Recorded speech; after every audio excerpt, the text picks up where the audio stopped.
winter has well and truly arrived for large parts of the country.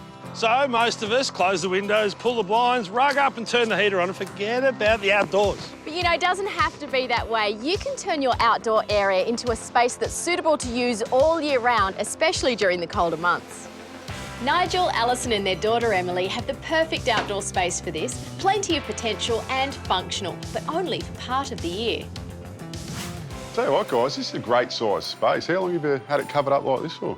15 years, maybe, 15. I think. And you use it all year round?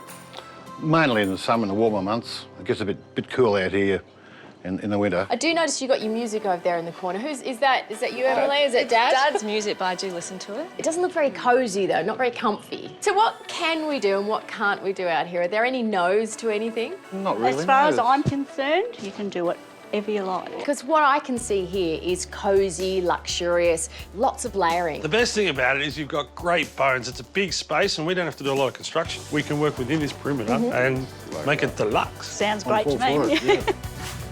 To create a feeling of enclosure in this space, our plan is to create a plant bookshelf that'll double as a screen. Around the bottom, I'll throw in a garden bed. And there'll also be a built-in barbecue to help to define the space. We'll add some heating, disguise some windows, and construct a bench that'll double as a servery.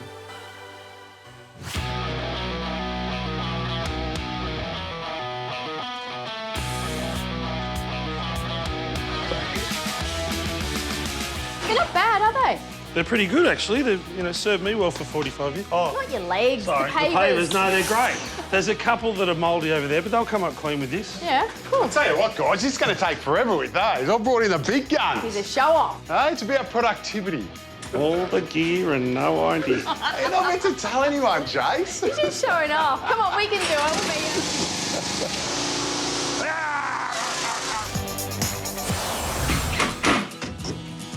The plan is to make this whole area as cosy as possible. And this little corner, well, it's going to be a seating area, so I want to block off all of these drafts. I've had the boys batten out the wall, and now it's just on with this cement sheeting, which simply gets tacked in place and painted over the top.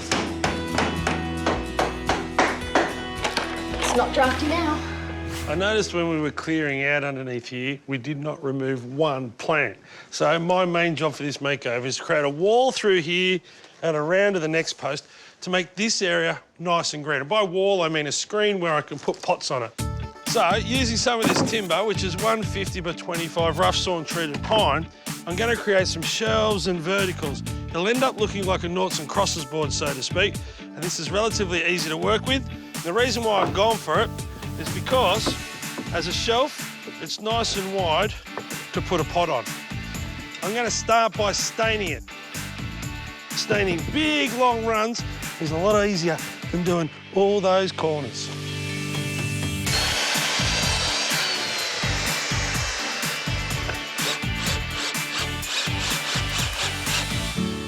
I'm going to have 16 evenly spaced squares through here. Now, so I don't have to pick up a tape measure 1,000 times, I'm just going to use one of the risers as a spacer. So if I put that in there, screw that off, copy it over here, without picking up a tape measure, I know that they're all exactly the same distance apart. Now, there's not a lot structurally we have to do in this space, so cosmetic changes are the go. So my first thought was, let's paint this entire section and just kind of recolour the bricks so we get a fresh new look. But when I looked at them really closely, I actually thought these are quite nice, and I think we can work with them instead of painting them out. So the whole idea is to pick out a colour that's in this mortar, and what we're going to paint instead is all of the timber work in here. So the entire pergola that's cream at the moment looks a little 90s. By colouring it this, which is a really nice grey cabin colour, it'll make it feel modern and fresh in here, and it means we can celebrate the bricks rather than hiding them. For this winter room, we're going to need somewhere to cook the food, and that's my responsibility. I'm building a barbecue area. To make it, I'm trying to keep it simple. So it's a heap of modular frames that are just put together using butt joints. So they're all square cuts. You just push it up against the other piece of timber and you fix it off. You can't get much easier than that. All right, so all the frames are made. Now I'm ready to put it in place.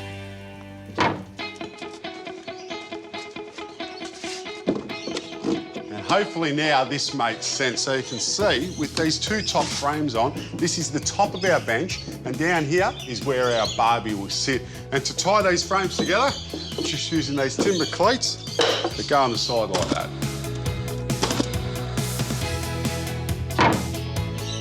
Now, obviously, the barbie is going to be throwing off a fair bit of heat. So to stop our beautiful frame from getting burnt, I'm just putting in some 15mm compressed sheeting, which will keep the heat to this area.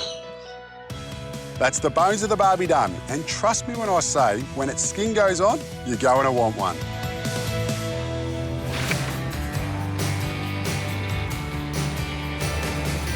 Just like inside the house, the type of dining table you choose really does help to define the style and almost the character, if you like, of the space. Now, I'm wanting something that's quite modern but classic at the same time, and I think this one fits the bill. It's got this really great chunky concrete top, equalled by this really amazing base. Now, because we have such a great big area to work with, I reckon we can really splurge. This is a 2-metre length table. I think we could go the 2.4.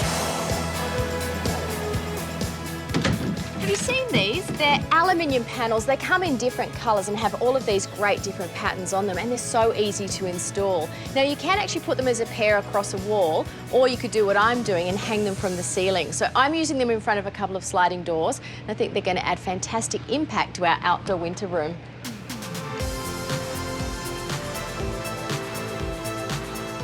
I'm shopping for a couple of ceiling fans, which I know sounds absurd because we're decorating an outdoor winter room, right? But these during the winter months can actually make you feel warmer. Just make sure you shop for the ones that are rated for alfresco use.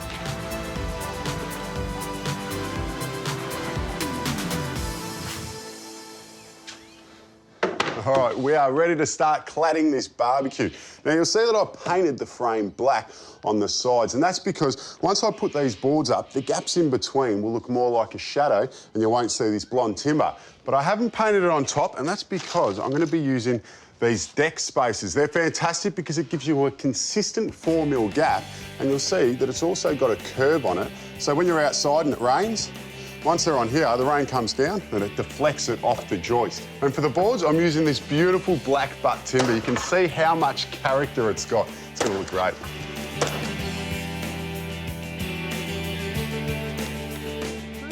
Been doing some framing, mate. Framing, this is new shelves. Oh, what are they, Jace? That's what people in Victoria call shelves. Oh, shelves. Yeah, I watch you on the show every week. You just super motivate me, so I thought I'd have a crack at this. Fantastic. What are you putting on there? Pictures of me? I haven't thought about that yet. Yeah, portraits of me, Jace. No, something that the people are going to like. Oh, definitely don't do that then. A vertical garden. Beautiful. If it fits, it was all my work. If it doesn't fit, I blame him. Blame it on Joe. What do you think of the barbecue? Well, there's no barbie, actually. What do you think of the bench? Thought you were going to feed us. Nice bench.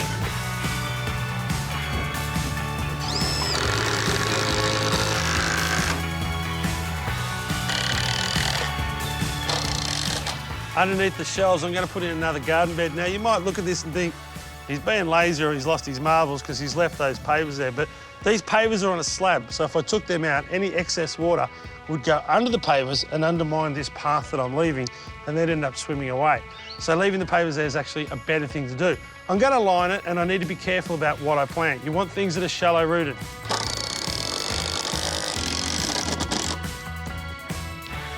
Looking good, mate. I'm done. I'm getting the plants. Oh, hold up, hold up. I've got 2 paintbrushes, mate. Yeah, well, you got 2 hands. Yeah, no, I'm left-handed, so I thought you can do the right-handed stuff. Oh, OK. That's it.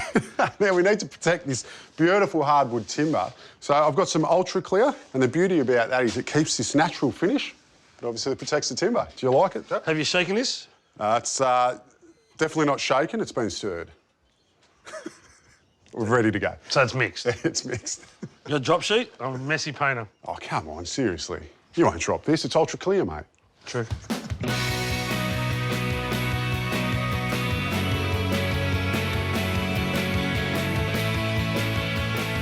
Would this be $1,000? Just for the materials? Yeah. Yeah, well under 1,000. I reckon here, I haven't added it up exactly, but I'd say around $600 worth of materials to get to this stage. Plus the barbie, obviously. Yeah, then plus the barbie on top.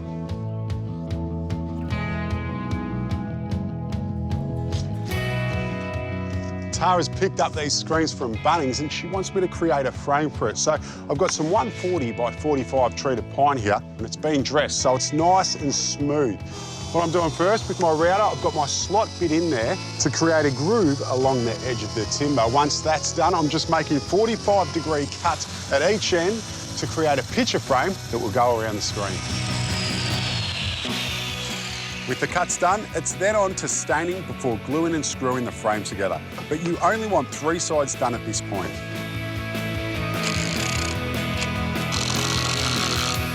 All right, now before I complete this frame, you'll see that I've put the cement sheeting. That's what's going to create the privacy. And now I'm ready to slide the feature screen in. You'll see it just goes in our grooves. If I can line it up, there we go. In she goes. Once this is in place, I can then get the final piece on. I'm ready to hang it up. Our winter outdoor room is really taking shape now, but we need to add some heat. How good does this fireplace look? It is huge. Look at the size of it. It's definitely going to be the hero of this outdoor room. Now, I do need to point out that these are for indoor use, but in our situation, we're very lucky that we've got this enclosed area where we can set it up. And to set it up, you do need the professionals to do that for you, but I'll tell you what, I can't wait till they're finished because I want to see this thing on fire. Alison has a collection of these great sewing machine bases, so I thought I'd incorporate at least one into the design. Now, if you are preparing metal like this and you want to get it up to scratch, the first thing you need to know is to grab yourself a wire brush and give it a good scrub down. What this does is it takes care of any loose and flaky paint, and it takes off some of this surface rust. The next thing you need is a good quality primer. This is a steel primer. Make sure you wear your mask. Now, when that's dry, it'll be all ready to go on with your top coat colour. In this case, I've just gone for satin black. Oh, it's heavy. Sturdy. Base. It's good timing. Top, look at that. What do you think of my black butt tabletop? It's so gorgeous. Look at that timber. It's nice, isn't it? So I've built this exactly the same way as a barbecue, and it ties everything together, I eh? love that. It's a bit of character and it's practical and beautiful too. Before I add the plants, I'm putting in mulch mat. That'll keep the soil in place, but allow the water to drain through. So the potting mix is in. I haven't put in too much because I'm putting in around 50 plants, so all the little root balls are going to add up to a fair bit of size as well. So I'm not over-soiling. I'm using Pogneranthrum, but you can just call it baby panda when you're looking for it down at Bunnings. They do like a drink. They'll always look lush and green, and I just want to end up with one great big massive plant. So we're spacing them out first to make sure that I get them even before we start planting the first one. I'm such a fan of using mirrors outside because just like inside the house, they create a focal point and they can also help to make the space feel larger and bounce the light around. Now, you can pick them up off the shelf at Bunnings like this, about 30 bucks. They're so affordable, but like this, used outside, they're not very strong. So I've had the boys knock me up a frame.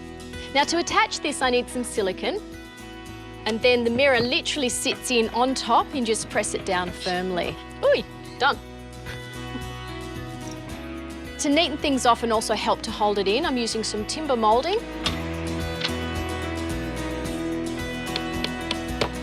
And you just got to be really careful here with your hammer. Just make sure you slide it against the glass. That way you're not going to shatter things. When that Barbie's in place and everyone's out here entertaining, I reckon one of the real nice things would be just to come and grab a little bit of mint for your mojito, some lettuce for your burger. You've got all your herbs and spices just at fingertips reach. Now, because they're in small pots, they're going to need regular watering, but you're not getting real harsh direct sunlight here, and that extra water can come down and water the plant that we've got below it.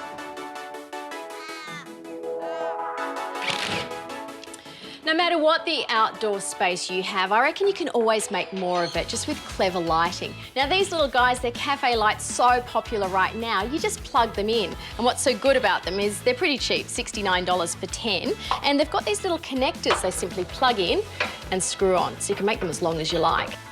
But just for simple ambience above the dining table, what we've done here is had an electrician just install some beautiful pendants. She's a flash-looking Barbie. Now, may I ask, I'm used to the gas connection, but what's with the electricity? This one has lights on it, mate. So you open it up, you can see what you're cooking. Oh, wow. There. And also, these knobs light up. I don't mind this plain cement sheeting. It looks pretty good painted, but I think we can do better just with using these timber battens. Now, what these do is just kind of give a little bit of texture and profile to the wall, make it look a bit more like a log cabin, don't you think? Very cosy. To further cozy up this space, we're installing a blind, just to enclose it a little bit more.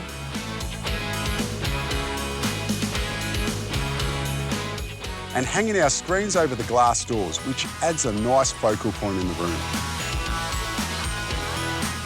A rug outside? Yes, you can. These days, you can buy these really clever indoor-outdoor rugs. This one's made from polypropylene. It's completely durable and totally washable. Tara has put a rug down. That can only mean one thing. Time to add the finishing touches to this outdoor room.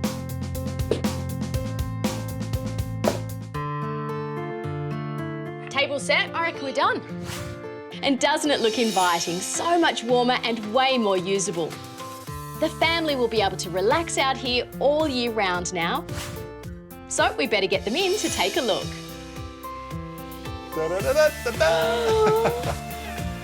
Oh, wow. Come on. Wow. First impressions? It's too good to use. I don't know where to look. It just looks unbelievable. And we know you love to entertain, so Alison, where you had the servery, it was working, wasn't it, Ad? So we just decided to keep going with that and just get you a nice big table. So it's just like one step up from what you had before. We've A bit just more than one step. Can you feel how warm it is in here? Because we've got this fire crackling in the corner. We've got this beautiful blind that stops the breeze. So you've got this whole cosy corner with just gorgeous cushions. So it's a whole other space that you can live in, basically. It's an outdoor lounge room and an outdoor dining space.